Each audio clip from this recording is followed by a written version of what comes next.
Shoqata shqiptare e bankave mirëpret planet e qeverisë për të reduktuar paranë fizike brenda vitit 2030.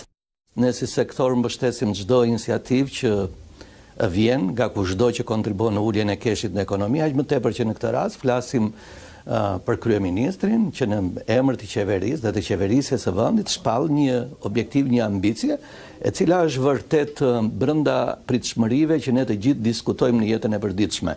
Për sekretarin e përgjithshëm të shoqatës Spiro Brumbulli, ky objektiv duhet të nisë me vendosjen e një tavani për pagesat në dorë që qytetarët bëjnë.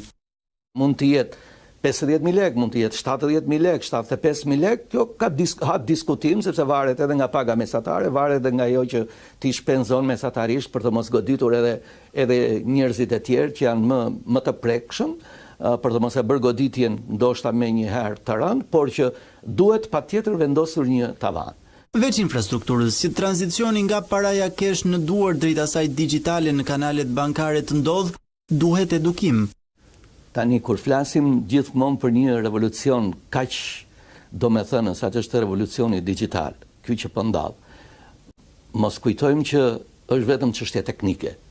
Pra që ka u realizua një lidhje, apo vendos një kompjuter, u vendos një server, u vendos një aplikacion apo një program dhe u zgjidh problemi.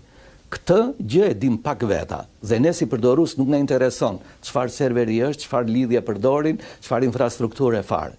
Ne si përdorues na interesojnë sa të lehta janë funksionet dhe sa të lexueshme dhe të pranueshme janë ato për nivelin ton kulturor. Pasi kryeministri Edi Rama e paralajmëroi në korrik, së fundmi ministri i Ekonomisë dhe Inovacionit Delina Ibrahimaj bashkë me guvernatorin e Bankës së Shqipërisë Gent Sejko konfirmuan planet për eliminimin e keshit.